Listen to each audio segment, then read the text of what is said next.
if your membership's not ready for a fight, you don't have it. And our membership is the reason for all of this. So 100%. I mean, Josh, I can't say that enough. I mean, if our membership wasn't badass, we wouldn't be in the spot that we're in right now. We would have folded already. And our membership is not even close to folding. Every day that this goes on, they get more and more resilient, more and more resentful of British Petroleum and the people that are inside there making those decisions. And just, the steelworker mantra, the union mantra, one day longer, one day stronger. It's absolutely the truth with our membership. And that's, we're just blessed being in Northwest Indiana, being such a strong union. From the gas in your car to the heat in your home, we make it all. We're USW Local 71, the proud men and women at the Whiting Refinery. We're more than refinery workers. We're your friends, neighbors, and coaches, building our future together and making Northwest Indiana a better place. Since 1937, we've been on the front lines, demanding safer workplaces and better jobs for all of us who call the region home. USW Local 71, fueling the region because we are the region. Welcome back, Solidarity Report listeners. My name is Joshua Town. I'm a rank and file National Association of Letter Carriers carrier, paying dues to Branch 55 out of Pawtucket, Rhode Island. Today we have a returning guest in President Eric Schultz, and we have a new co-host, Sarah Quayle. I probably butchered that, but she knows who she is. She's phenomenal. If you've never heard her work, she works usually on Mic Drop Mondays with MBA of Region 3? Mm-hmm. Region 3. Mike Cariff. She does a lot for his campaign.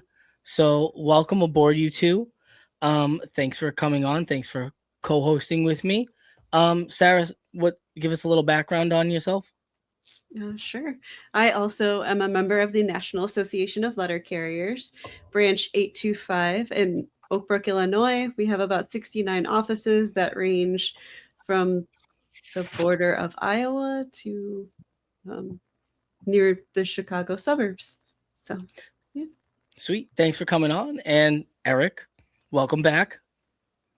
Josh, thanks for having me back. Sarah, good to meet you. Pleasure to be with both of you guys. All right, perfect. And as always, the participants here at the Solidarity Report are individual union members speaking in a personal capacity. Their views are inherently their own, and they do not reflect any entity that is spoken on this program. Also, if you do like our content, where we're trying to take grassroots movements, grassroots strikes, grassroots lockouts, please make sure you like and subscribe. With that being said, it's been a while, Eric, since you've been on the Solidarity Report. How are you and the membership doing right now? Yeah, I mean, I'd say we're doing as well as could be expected. I'd like to say we're doing great, but nobody wants to be without a paycheck for 120 days and counting, with no apparent end in sight.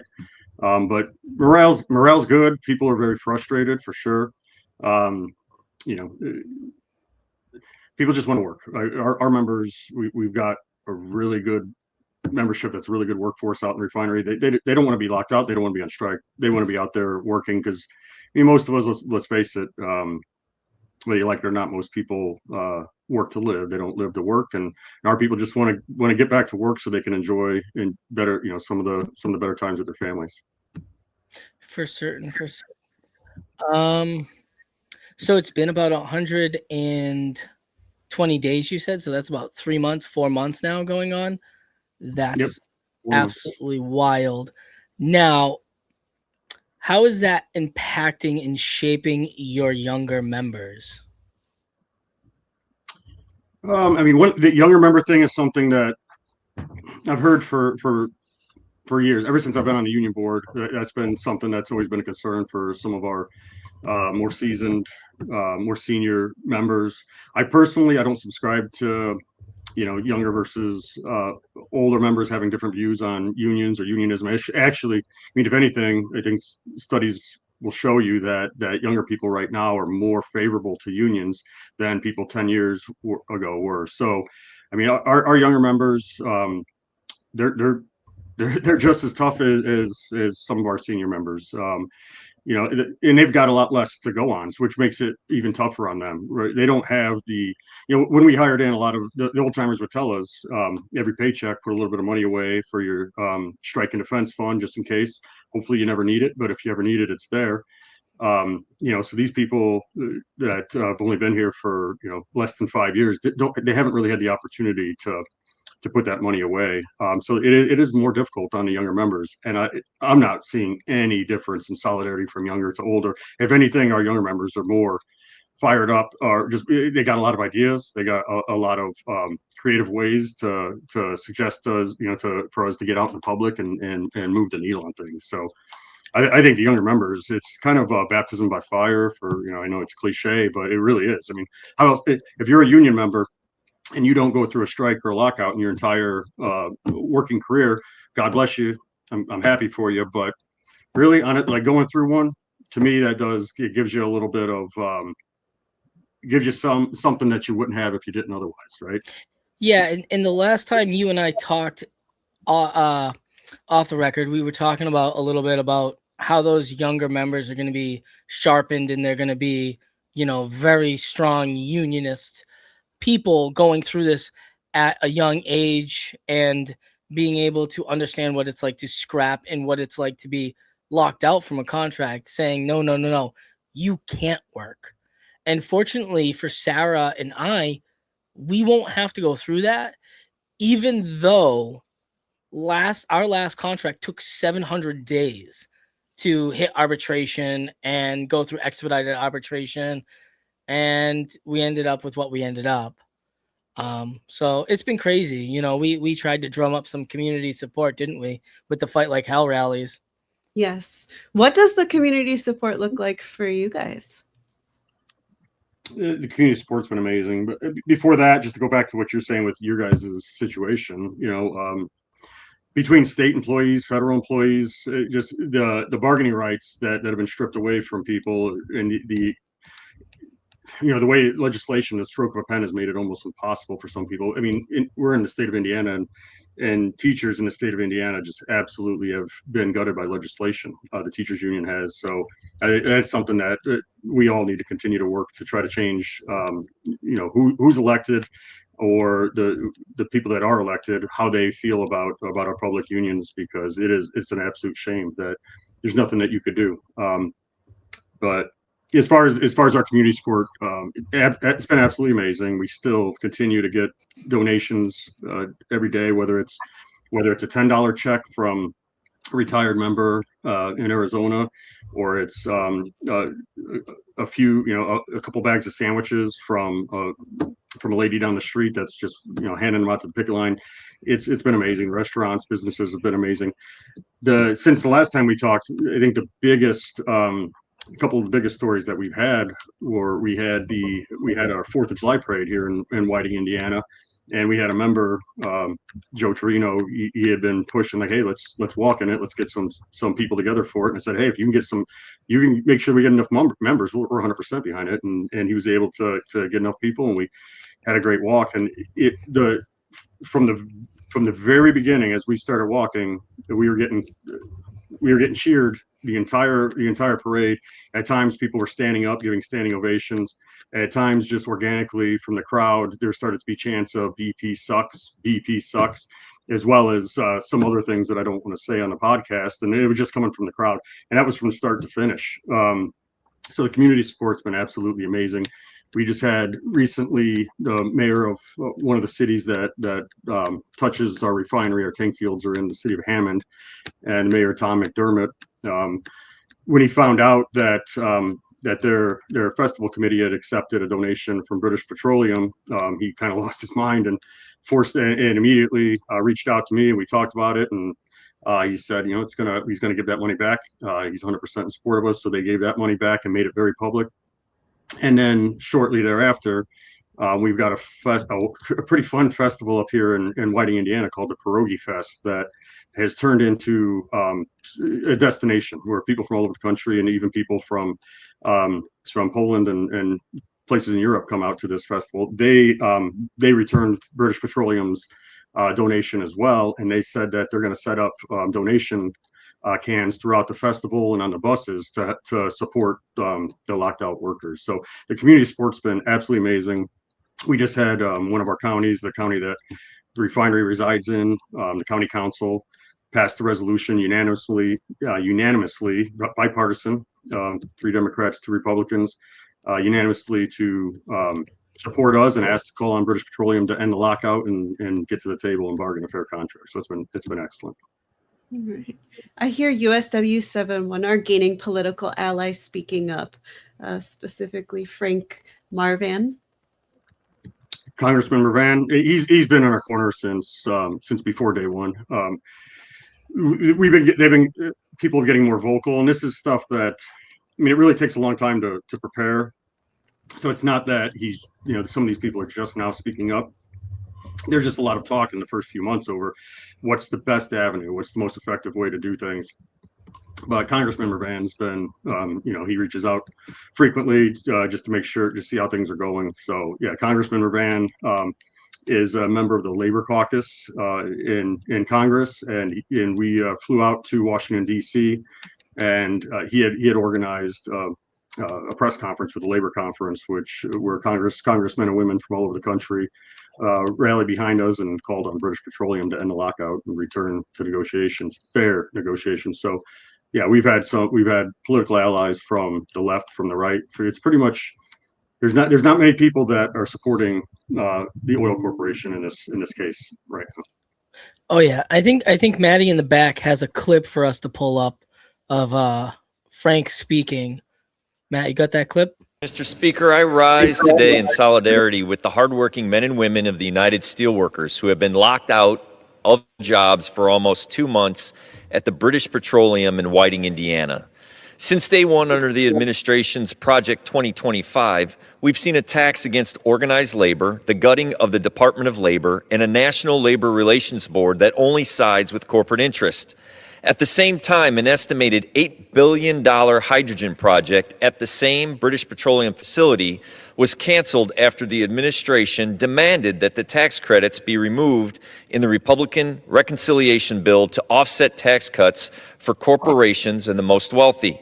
This project would have created new energy, put these union men and women on the job today, creating new economic activity and jobs for a generation, and instead they are locked out. Union workers also undergo specialized training to operate in this high-risk environment at a refinery. And today, the replacement workers not only put their lives at risk, but everyone in my community. I continue to call on British Petroleum to lift the lockout, to realize negotiations is not accepting the terms that created the lockout, and be able to return in good faith negotiations and put skilled workers back on the job before a preventable tragedy occurs, simply due to corporate greed. Thank you, and I yield back.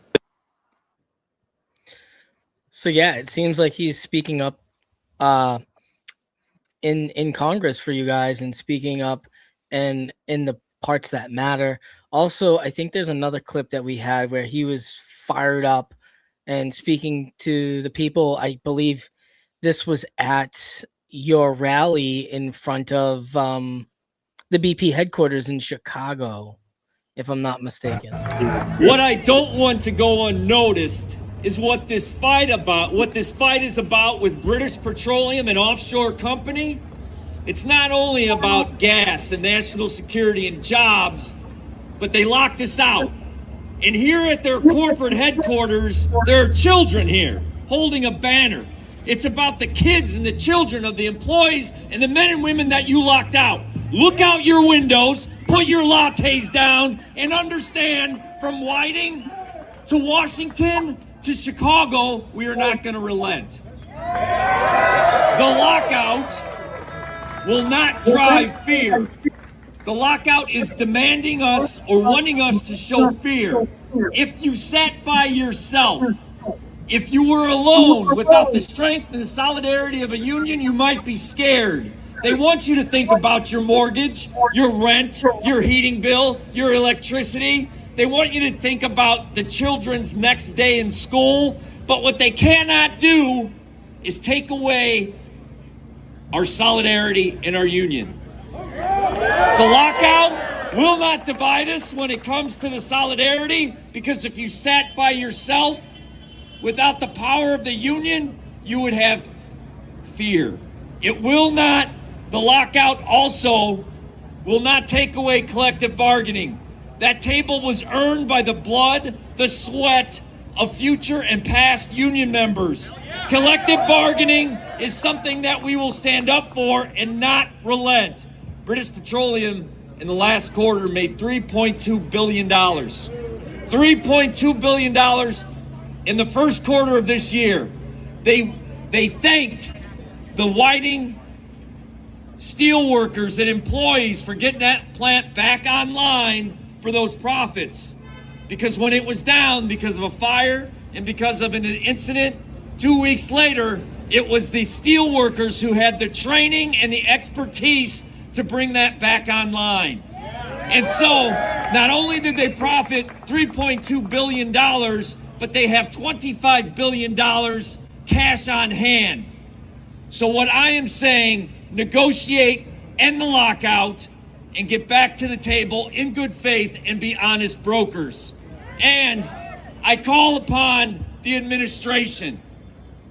The administration in the White House says he stands for working men and women. We have an offshore company. We have an offshore company locking out American workers in Northwest Indiana. If you used your voice from the administration, make a damn tweet and say, put our families back to work. It's a national security issue. It's a matter of energy costs. And most importantly, it puts my family members and friends and these children's parents back to work. God bless the United Steelworkers. And if you're in Northwest Indiana and you believe in union, stand with these individuals who are locked out today. Thank you.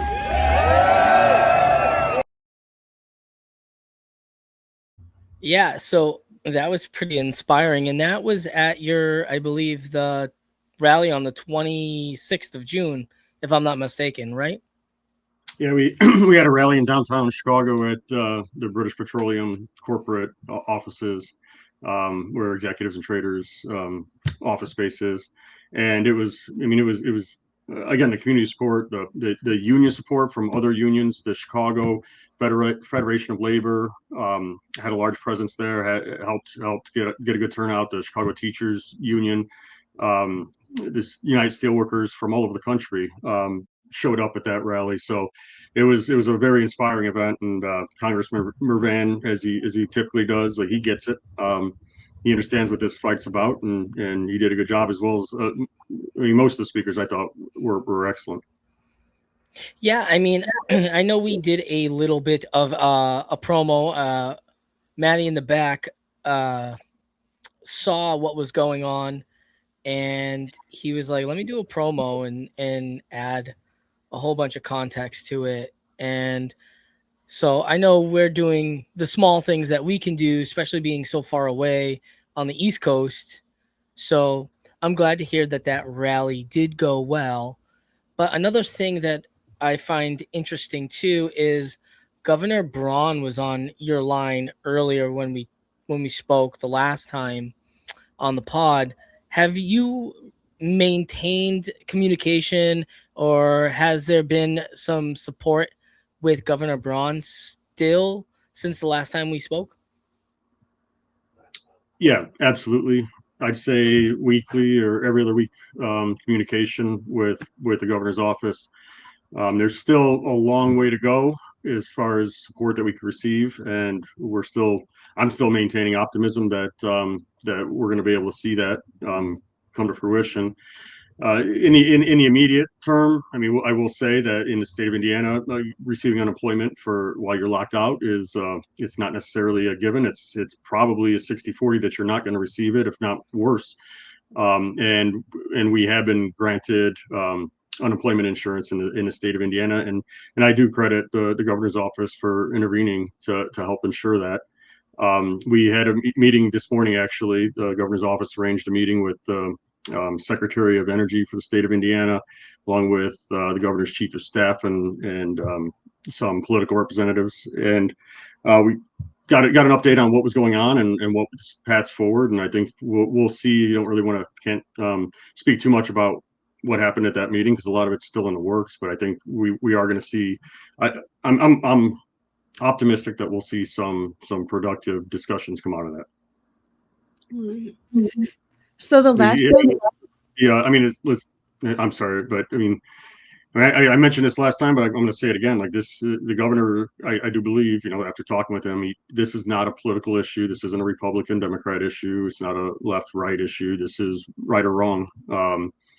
Now, whether they have the horsepower, the will to political will to make a difference for us, we're going to see. We're going to continue to work that, but yeah, I mean, the governor's office, the governor himself sees this as a corporation that's not treating Hoosier workers the way they should be treated. So that's it too. And you're seeing the rep in your area step up. Governor Braun is keeping communication. How about the senators? I haven't seen anything with senators in it. When we did, we went out to Washington D.C. And spoke to any congressperson that was within, even close to the refinery, and senators. And so far, we haven't seen much support from the senators. Not saying that maybe something can't break through, but initially, no, they're very, very cold and very distant to our issues. Okay. Right. The last time you talked, there was a disturbance in the refinery. The public, the picketers, and the union were not notified about the disturbance until a while after. Has anything like that happened again since then? And if so, has British Petroleum been more transparent with people that they could be affected or the area to maintain safety as toxins are released in the air? Absolutely not. That's not how oil companies act, and that's not how British Petroleum acts. They've gotten worse throughout the lockout. Even during regular conditions, they're very secretive and try to let as little out as possible. Recently, we had picketers and our bus driver that was dropping some picketers off see a smoke coming out of one of our tank fields, saw fire engines roll past, and several people in the community as well as picketers had called it in. The Chicago media got a hold of it, and I've heard through the grapevine that when British Petroleum's public relations people received phone calls from the media asking if they had a fire and if everything was okay, they lost their mind and blamed it on the union for reporting this kind of things and basically accused the reporters of some shady dealing, which is just amazing. So no, they're going to continue to hide their legal behavior. That's what British Petroleum does. Yeah, that's not good. That's not good because I remember you were upset last time about that whole situation and how that went down, and it's just crazy that they built a Facebook, if I remember correctly, to help the transparency between it and to keep the community involved with the different toxins. And like you said last time, like this could happen with anyone that's working in the refinery. Stuff like that happens, but they should let the picketers know, especially the people that are that close and within the community, so they're not going the distance to protect the community, never mind their workers or their locked out workers right now, which is not good at all. With all these things going on between the rallies, the disturbance, the fires, has there been any changes, especially with the front office too? I forgot to add that the it seems like they're changing the CEOs and they're swapping people around up top. Has any of the tactics like changed, or are they just kind of keeping that same March 17th proposal on the table? Have they really moved it all? Has there been any wiggle? Yeah, before getting to that, you had mentioned the social media page and the website that they created to try to be more transparent, allegedly, with the community. And what that came out of is in the last couple of years, we've had two major incidents that were out of the control of the workforce. It was equipment failure. One of them, we had a fire in our powerhouse that just shut the entire refinery down and sent everything into a tailspin. Um, a lot of community consternation. I mean, there's a lot of fear in here. There were people that had worked here for 30 years and said they never saw anything like that, and they were scared. And then the next year, we had another electrical issue that shut the entire refinery down. So these were two complete like refinery-wide evacs, which we don't normally have. I mean, typically maintenance workers, contractors, go ahead and get off the unit. We have an upset where we got to make sure that everyone's safe. We're going to take care of it.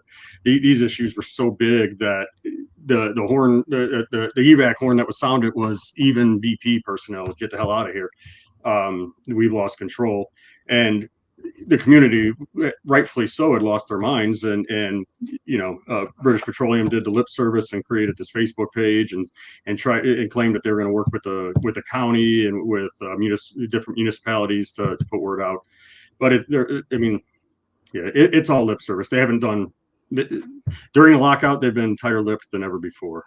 We had a leak also recently, besides that fire, a very large leak that they did everything they could to keep under wraps. But people for 30 miles were talking about for days, talking about the smell. But anyhow, yeah, they're not trying to be transparent at all. They're just trying to have the image of transparency. Well, yeah, and then you were saying too, I was also asking too about the whole changes in the front office and getting the political support. Have those tactics changed, or is that March 17th contract still on the table, or has there been any wiggle room? Has there been any growth in the the negotiations and bringing you two back to the table? No, absolutely not. I mean, you don't. Again, I've said this before, and I'll continue to say, you don't lock people out because you're interested in getting back to the table to get a fair deal. You lock people out with the intent to starve them out, and eventually, no matter how solid they were, eventually they're going to break and they're going to give in to your demands. So we don't call it like the last proposal that they passed, I believe, was May 22nd.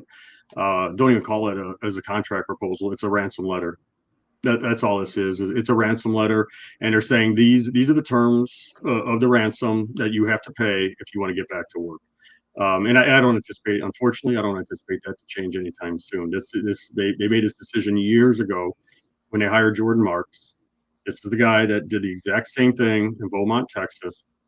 While those men and women in Beaumont were locked out, BP said, "Hey, I like what somebody at British Petroleum said. I like what they got going on down there. We want some of that," and they went and hired him. And he came here while those folks were still locked out. And we find ourselves seeing last round of bargaining. We saw some of the same proposals that Beaumont, our sisters and brothers in Beaumont, saw, and here we are. The same thing. He had them locked out for 10.5 months, and I don't see why this is going to be any different. Yeah, I mean, we've talked about that off air. We might have talked about it last time on the pod as well.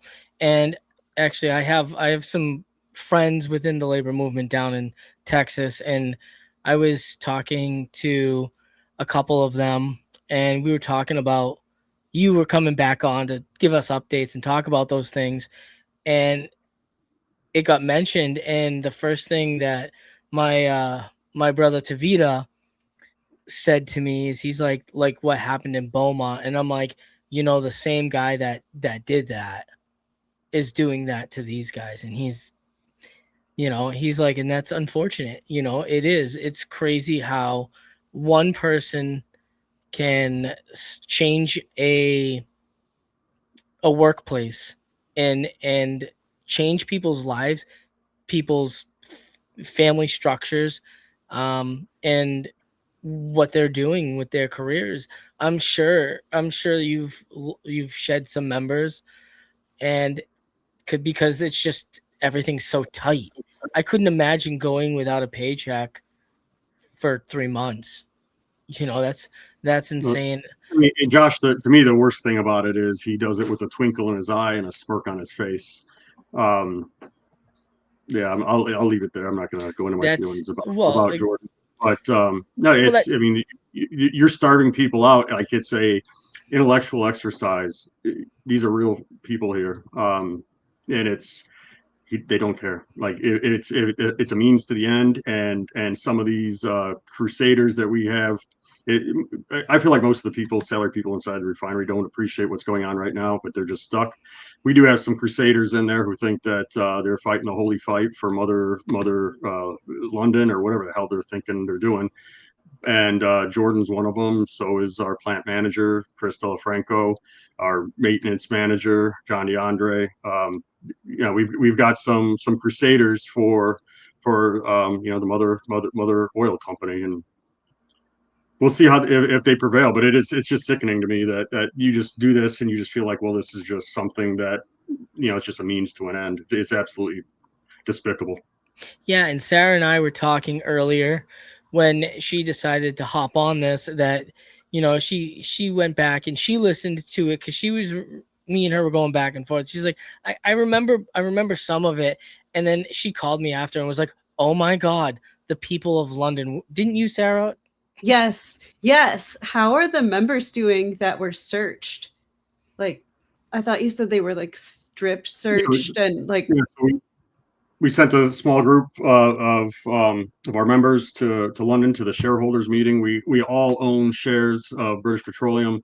There was maybe 4 or 5 years ago, in lieu of a bonus, they gave us all some shares.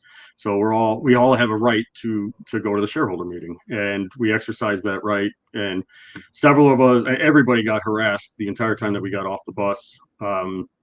Just followed by security. They had one guy sitting on the corner in a ragged hoodie, with his hoodie up, and a broken bicycle, with a little earpiece in, and just sitting there trying to listen to us and feed information back to security. And we called him out pretty early on, like, come on, buddy, really, you think you're fooling anybody?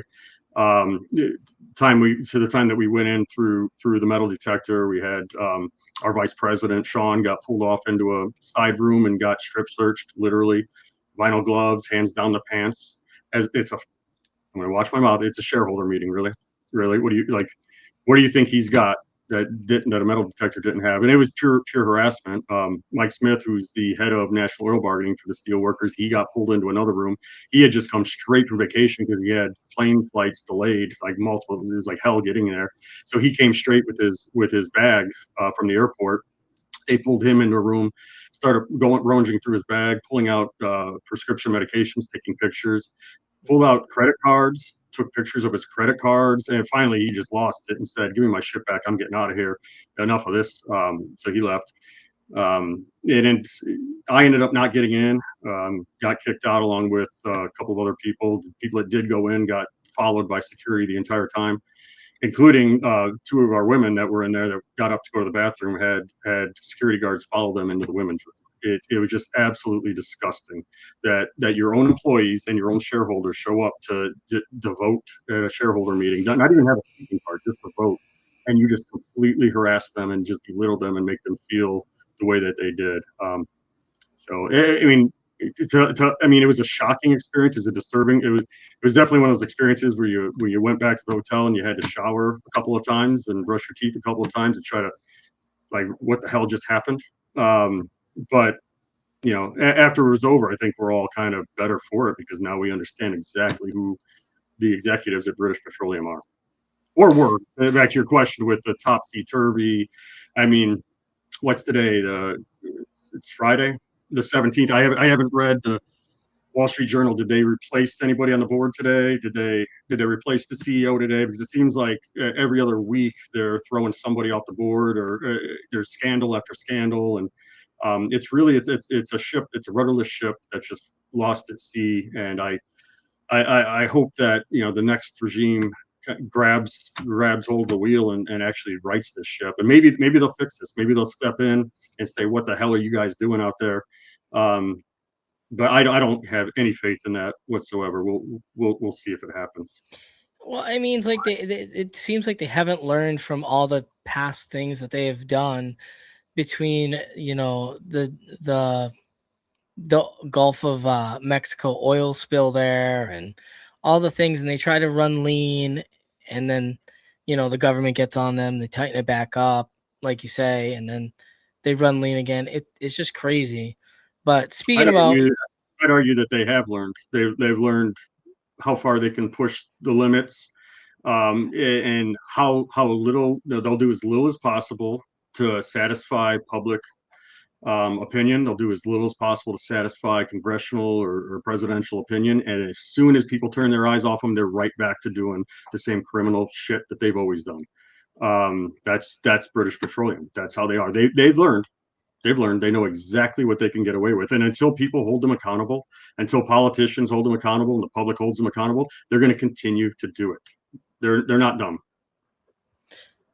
so there was another thing that I've heard that was going on over there, where that you guys are starting a campaign to make solidarity t-shirts. Is that so? Yep, we're going to have, hopefully it's coming up soon. We're in the final stages of design and sending the proofs out. We're going to roll out with a couple of different shirts through a company called Image Point, who we've been working with for many years, who, for the most part, most of the apparel that they make is from soil to final printing. It's all union made. So we'll have a couple of t-shirts that we'll roll out with a pop-up store, have it open for 2 or 3 weeks. People purchase whichever t-shirt they'll pick the design, pick the style of t-shirt, and then it'll be shipped to the house. And then when that store's over, we'll give it some breathing time, and then we've got a couple of other designs. So all in all, we're looking at rolling out 4 different shirts that are specific to what's going on, and hopefully there's some people out in the public that wouldn't mind collecting all 4. Yeah. Are there any other ways in which people can support your cause?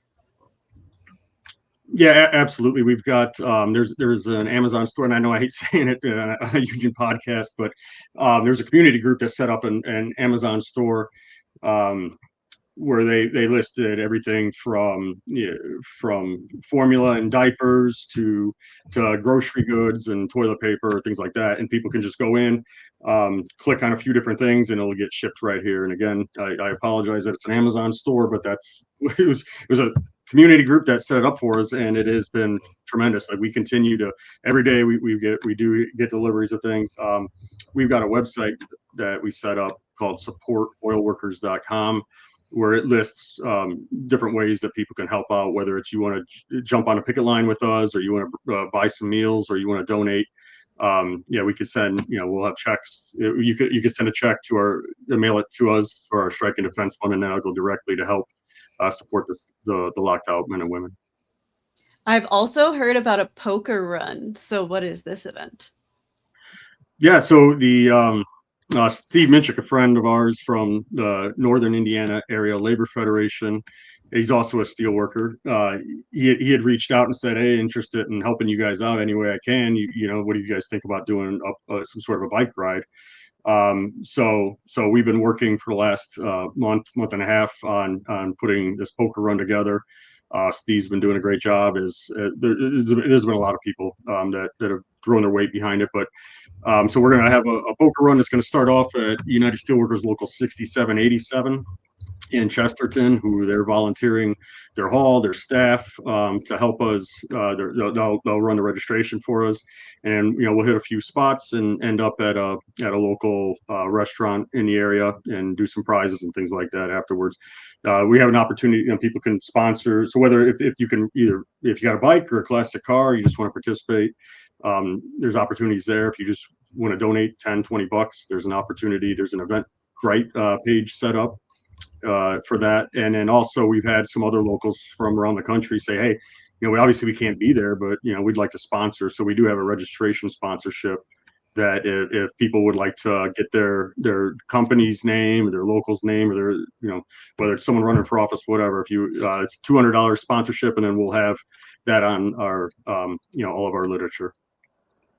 Yeah, I mean, that's something that we might look into at the Solidarity Report is stepping up and, you know, trying to get some of those T-shirts or maybe be a registered sponsor. We're looking into I different don't know, ways. man. The guys and gals loved that Aurelio's pizza that you bought them that one night that you guys out there bought them. It hit the spot. It was pretty good. You know, Sarah was a part of that program. Sarah put into that. That's why I'm Thank you. glad to have Sarah Appreciate it. along with us. I mean, and that's the thing. That Aurelio's was made with love that night for sure. They when the delivery guy dropped it off, he told our hall manager, he's like, I think it must have been your accent, Josh, on the phone. He's like, "Oh my God, you guys, some guys from New Jersey are buying you guys pizza." Yeah. I laughed for a little bit over that one. I mean, I was just on a podcast when we were promoting our AFL CIO delegate slate, and the way I say grandfather, grandmother, grandpa, everyone loves it. Like, oh, where'd you park? You know, what are you gonna do? That's just how I sound. I had to tell him, no, he's from Vermont, man. Yeah, Vermont. Yes, the land of maple. The other thing too, what was it? It came across my screen the other day. I was looking up, and did I see that actually a band from our neck of the woods endorsed you guys, where the Dropkick Murphys are standing behind you guys, which makes sense. I mean, they're pretty very labor friendly. They're part of the labor movement. They do trades with people in the crowd. Whoever wears a "Make America Great Again" shirt, they'll trade them and see which one's made in the USA, because their stuff's made in the USA. So what was that like to get an endorsement by a very popular rock band? I mean, you want to just talk about it, a shot of adrenaline. I give a shout out to my brother Jimmy Shelton from our sister local 7209. You know, I've known Jimmy for years, and he grew up with I believe several of the members of Dropkick Murphys, very close friends with them.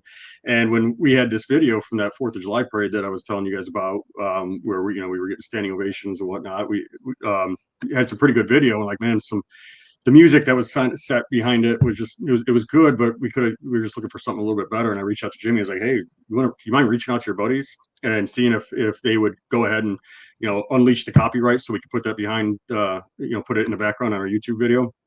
And it was like within 24 hours, we're talking with lawyers, getting the rights, and it was boom, done. And so, yeah, the Dropkick Murphys are absolutely amazing.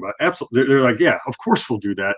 And we didn't know what song. Just basically told Jimmy, like, you tell them you pick the song, you know, whatever song you think is going to fit with that video. So we sent them the video, and that's what we've got. So yeah, it was definitely a shot of adrenaline, and you know, it's what a great band to have supporting you. Yeah, they're really awesome. They do some good events in Boston. And speaking of that, you know, I heard you guys also have a local concert coming up too, that's helping the proceeds go to help the strike fund. What's going on with that now? Yeah, I mean, it wasn't even, you know, I mean, we're a small group just doing the best we can to survive. So things like poker runs and benefit concerts, you know, we need help from people in the community. And we had a guy just reach out to us from the blue, like out of the blue, and he's a local guy, but he lives in Oklahoma. He's a pipe fitter out in Oklahoma. His name's Chuck, and he reached out and left a message for me. I called him back, and he explained, like, yeah, he's in a punk band. You know, he came from the region. He knows guys and the Effigies, the Boll Weevils, and some others. And he's like, hey, we'll do the work to put together a concert for you. You just kind of like help us spread the word, and we'll be there. And they are just absolutely jacked about it. You know, it's just fun seeing how excited they are just about, you know, getting some punk rock bands from Chicago and Oklahoma, the Midwest, and bringing them all together to support a good cause.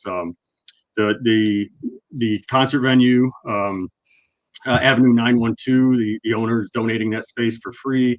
The bands are donating their time. So all proceeds from that event, or all the door from that event is going to go to support, you our strike and defense fund, which is it supports our assistance committee to help pay mortgages and medical bills and things like that. Yeah, I mean, it's really tough when they strip things away and they leave workers high and dry like that. You guys go and build up that area. You produce the goods that create the wealth, and it takes a community to support you guys when they kneecap you. It's crazy. I mean, that was pretty much what was going on when we had our rallies, when we were fighting for a contract. Now, we can't strike, we can't get locked out, but we still need community leverage to put pressure on, the politicians and also the postal service to do the right thing sometimes. And it seems like you're starting to get not only the local community, but it's starting to really be seen around the United States. So yeah, Josh, I feel like it's gone in phases where the initial effort of our bargaining committee and the focus on the membership, it was all around negotiations. The company served us the lockout notice, and then it turned into the next phase where it was scramble. Like we had well-laid plans, but you got to go and execute, right? You got to make sure everything, you got to iron out a lot of wrinkles, and that took some time to kind of get things running smoothly and iron out some wrinkles. And then from there, we were able to, all right, now we're focused on, now that we're getting some smooth running, we can still get back to the table and bargain. It's a little bit easier. Now we can move into the, how are we going to reach out to local media? How we're going to reach out to, whether that's Northwest Indiana, Chicagoland, how are we going to get people in Washington D.C. and around the country involved? And that's the phase that we're in right now. And it is a good feeling to see, because we're really starting to reap the rewards from those efforts that the last 2 months that we've been putting in. And people don't see that, and I get it, and they wonder what's going on, but it takes a lot of work to organize these types of events. And we're actually working with one that I can't wait to tell you guys about later, but I'm not going to say anything. But we got coming up in August that I think is going to be a blast. Look at that, cliffhangers. I love it. Get me excited. Before, I say, let's take our final takeaways, but I don't really want to ask you what your takeaway is. I kind of want to ask you, if you were to talk to Eric Schultz 3 months before and say what's going to happen and how this is all unfolded, what advice would you give to Eric Schultz 3 months ago? Man, Josh, that's pretty deep. That's a great question. Be patient. Have grace with people, because people get frustrated, and hope that they have grace with you.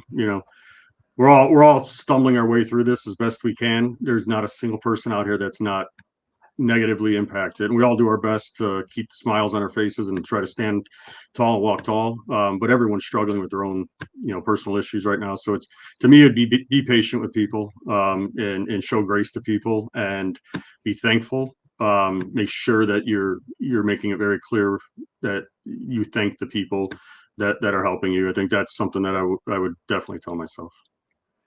For certain. Sarah, what's your final takeaway from this conversation? I'm like, you guys are so close, and I'm trying to figure out how I can rally up support. Being so close. Sarah, come on. We'll be walking to the Prairie Fest. Josh, you coming out? Oh man, I really wish I could. I got to get ready to fly across country. I have been up and down the East Coast. I have never been to the Golden Coast, and I'm getting ready to go to the Golden Coast because we have a huge convention coming up, and this is really going to determine where our union goes. And it's crazy. Actually, today, we'll timestamp it. Today is Friday. I believe it's the 16th, if I'm not mistaken. 17th. Oh, it's Friday the 17th. Like I said, it's been a blur. Things have been crazy. I I've been taking on a lot of roles, a lot of things, and a lot of things have been going on in my life, and I'm a little all over the place, a little scatterbrained right now. But as of today, we just got another candidate to step up and run for national president of our union. So we have an incumbent, we have two people that have been in the race for a long time since the last contract came out, which was what, the beginning of this year, pretty much. It felt like, I don't know, maybe the end of last year or whatever. And now we have another one coming in. So it's like it's chaos in our union, but at least it's a fight forward. We're getting multiple voices in a very diverse union, which we're very fortunate for. We have so many people from so many different walks of life. And I'm just kind of glad that we're not in the position where, they can just shut the door on us like they did to you, and not, I mean, do they bargain in good faith? I don't know. I'm not at that national level where we bargain at, but I just look at it and I say, those have got to be some tough conversations, some really tough conversations. And to see you be a pillar of strength for your union, and to see you, go to Chicago, which is probably your shortest travel, to go to DC, to go across the pond to London to fight for your membership. I mean, that's what a good leader does. But also, I don't think you could be as good of a leader as you are without your members and without the community support.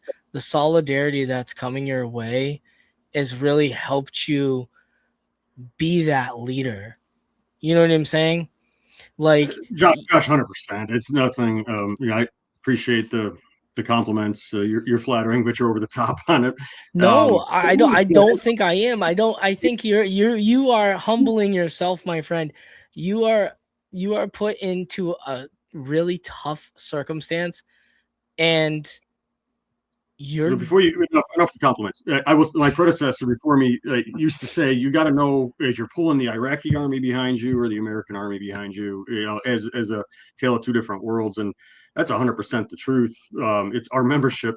The company doesn't give a rat's ass about the bargaining committee. They don't care about me. Or, people think that there's some silver-tongued thing that you're going to say at the table that's going to get to what. No, no, all the company cares about is the 800-pound gorilla in the background. And again, that was my predecessor, Dave Danko, that had taught us that. Is like, it's not about you pounding your fist on the table. It's about, do you have solidarity with your membership? Are your members ready to fight? And they 100% are. So this has nothing to do with the people that are on the executive board or the bargaining committee. We're just doing our best to ride it and to guide it and to get it where it is. But if your membership's not ready for a fight, you don't have it. And our membership is the reason for all of this. So 100%. I mean, Josh, I can't say that enough. I mean, if our membership wasn't badass, we wouldn't be in the spot that we're in right now. We would have folded already. And our membership is not even close to folding. Every day that this goes on, they get more and more resilient, more and more resentful of British Petroleum and the people that are inside there making those decisions. And just, the steelworker mantra, the union mantra, one day longer, one day stronger. It's absolutely the truth with our membership. And that's, we're just blessed being in Northwest Indiana, being such a strong union area. But this membership, historically, this refinery, this group, whether we were PASTES, which is paper allied chemical workers, or OCAW, oil chemical atomic workers, going all the way back, we've been a militant group and a group that really rallies together. So this is 100% about our membership. And we've gotten a ton of support from the community. Back to the other point about the community, it takes the two things. The membership has to want to fight, and then if you've got a community that's willing to support you, which we do, and the support continues to grow, I think that we're in a good spot. And I hate saying that because I'm sure there's someone someone at home that's gonna be like, really? You haven't had a check in 4 months. How good of a spot is that? But all things considered, we're in war, we're in battle, and our membership's completely resilient and ready to fight another day. And that's what it is. It's the solidarity. You may not get the checks. You're gonna get the thoughts and prayers right now, but you got a lot of people holding you guys together. You got a lot of people rooting for you. You're showing us all what the working class grit looks like, and that grit comes together by everyone showing up, showing out, and remembering that together we are stronger.